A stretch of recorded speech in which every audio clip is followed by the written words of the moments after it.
American versus Delta versus United. The big three American airlines have a really large emphasis on loyalty. And with that emphasis, a host of credit cards, programs, partnerships, and credits that all attempt to provide you, the consumer, with unparalleled benefits. But of the big three, which provides the best value and the most significant benefits? Today, I'll explain how each program works and show off their best benefits to hopefully give you a good idea of which option you should choose when selecting your loyalty. While you may have a strong opinion of which legacy airline is the best from a consumer perspective, this video will only consider customer satisfaction as one element of determining the best loyalty program. The first element to uncover is the cornerstone of each program, which is the credit card. Every major airline earns significant cash from credit card fees and interest shared with their banking partners. United with Chase, Delta with American Express, and American with Citi. Each card earns exclusive perks and benefits that help elevate your status with the airline. Links to each of these cards are found in the pinned comment below. From a consumer perspective, choosing a new loyalty with an airline can start as a simple choice to apply for one of these cards. This may be affected by a great bonus offer or a pre-approval letter in the mail. Before I'd recommend any of these cards though, I'd make sure you fully understand the risks of taking out possible consumer debts.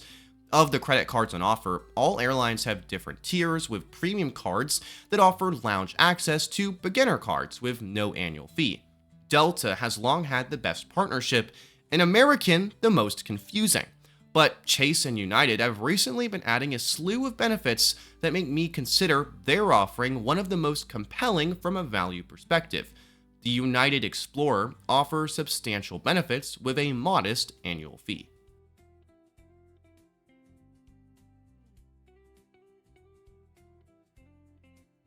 The heart of each loyalty program is how each airline values their own points. Each airline sells award seats on their flights for different amounts, with some airlines charging more for award seats compared to their rivals. In order, Delta comes in last at 1.1 cents per mile earned of redemption value. United comes in second at 1.2 cents per mile, and American comes in first with around 1.5 cents per mile in value. This may surprise some, but American Aadvantage miles tend to pull more bang for your mile. Now, some may argue that they'd rather spend their miles on United and Delta rather than American, which seems to be reflected on Skytrax's airline rankings. That being said, I would caveat the Skytrax ranking system as being somewhat subjective. But for what it's worth, Delta is ranked at 22nd, United at 51st, and American at 83rd. For many flyers, loyalty programs are a great way to earn free flights, primarily in economy. And for those flying in economy, it is becoming increasingly apparent that earning miles is becoming harder with the advent of basic economy. In this vein, it is fair to compare the basic economy products of each airline, starting with United. United has long allowed basic economy flyers to earn miles on each flight, though they do stand out with their policy regarding carry-on baggage. They don't allow you to carry a carry-on bag, but only a personal item, similar to how low-cost carriers function. American and Delta do allow you to take a free carry-on, though they do not let you earn miles. This is a big letdown for those exploring loyalty programs and gives an edge to United in this category, even though you'll likely have to pay around $30 to $35 extra for a carry-on bag when flying on basic economy. While somewhat hard to achieve, status is what many consider the most attractive element of airline loyalty programs. One of the main benefits is the cross-application of loyalty on other airlines in the same alliance. American with oneworld, United with Star Alliance, and Delta with SkyTeam. Each airline allows you to earn status by expiring loyalty points that can be racked up every year, either through qualifying flights or credit card activity. Taking a look at NerdWallet's return on investment calculations for achieving status, United comes in last at a measly figure of 4.89%, compared to Delta's 5.04% and American's far better 7.1%. Alliances also can play into the game, as there may be an international airline that you prefer flying on within an alliance, whether that be Qatar Airways with American and Oneworld, or Singapore Airlines with United and Star Alliance. From my experience, Star Alliance has the best connected international route map, giving a slight edge to United in this scenario.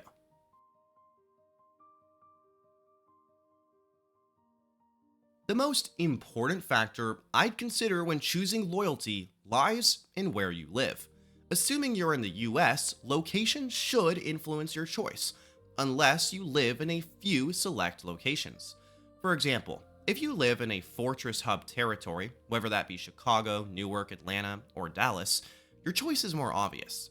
But for feeder cities like St. Louis, San Antonio, or Oklahoma City, your options become more varied. If you do live near Newark, Houston, Denver, San Francisco, Chicago, or Washington Dulles, United clearly has the best domestic and international network for you. However, if you call DFW, Charlotte, Philadelphia, or Miami home, American may be the better bet. Furthermore, if you live in Atlanta, Salt Lake City, Detroit, or Minneapolis, Delta will have stronger options.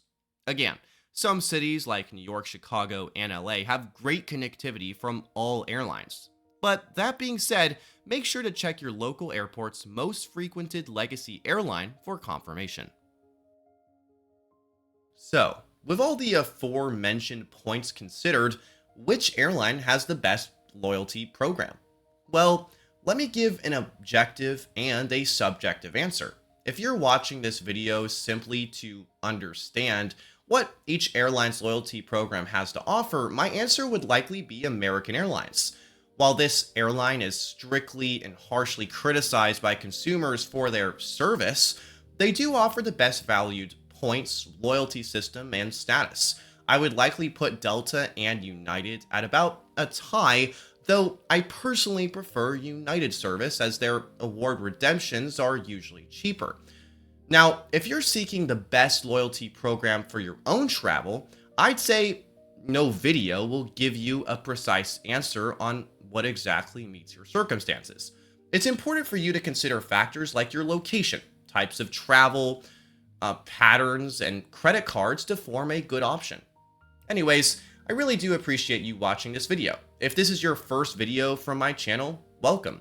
I publish similar videos like this one twice a week, and daily short form content on my channel. If you'd like to help with the creation process more, consider becoming a channel member. Channel membership is affordable and helps me, make more videos like this one. No pressure if not, but it would be appreciated. Anyways, that's it for this video. I'll see you in the next.